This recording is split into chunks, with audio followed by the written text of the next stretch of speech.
Early next month, Samsung will unveil the Galaxy S23 series, its latest flagship smartphones that will bring improvements and upgrades over 2022's Galaxy S22 series.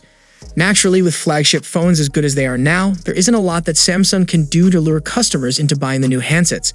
It will mostly be those who own a Galaxy S21 Ultra or older flagship who will be enticed by the Galaxy S23 lineup. An upgrade to a 200 megapixels main camera from a 108 megapixels camera for the Galaxy S23 Ultra will be one of the biggest changes, but it might also turn out to be one of the most unnecessary changes for many users. What I'm really looking forward to and what prospective customers might want to think about is the new Snapdragon 8 Gen 2 chip that is expected to power the Galaxy S23 series in virtually all markets around the world. Samsung adopting the Snapdragon 8 Gen 1 chip for the Galaxy S22 series in most parts of the world was one of its most welcome features. However, the stars were not in our favor. The Snapdragon 8 Gen 1 wasn't exactly as good as we had hoped because of the fact that it was manufactured by Samsung's foundries instead of TSMC, meaning it didn't live up to its full potential. It was the TSMC-manufactured Snapdragon 8 Plus Gen 1, which powered 2022's Galaxy Foldables, that showed us what the chip is really capable of.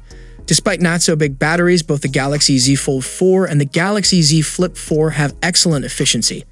They'd also perform well and tend to have good thermals when forced to do some heavy lifting.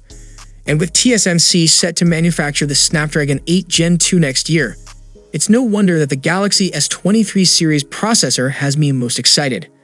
Technically, even my near 3-year-old Galaxy S20 Ultra still runs great, especially on Android 13. But if the Snapdragon 8 Plus Gen 1 is anything to go by, the Snapdragon 8 Gen 2 will make for impressive performance and battery life on the Galaxy S23 models. European users should be excited as well. Rumor has it that Samsung will use the Snapdragon chip in the region for the Galaxy S23, S23 Plus, and S23 Ultra. That will hopefully mean European customers won't have to face the kind of issues that plagued the Galaxy S22 lineup.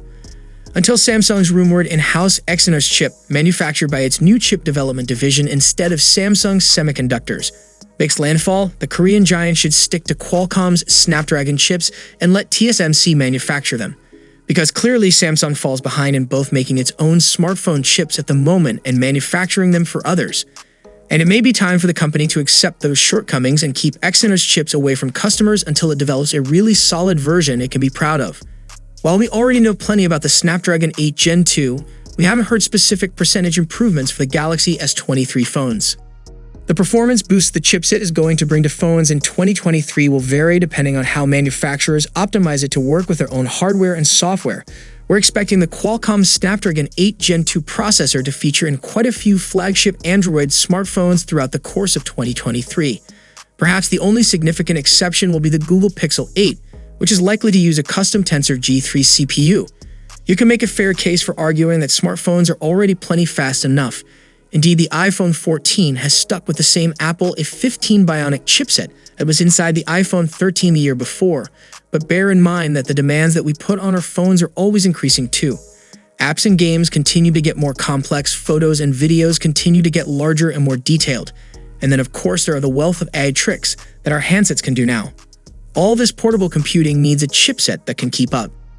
And bear in mind too that chipset upgrades like the Snapdragon 8 Gen 2 aren't just about improvements in performance, they also bring with them increased efficiency, which should equate to less of a demand on battery power.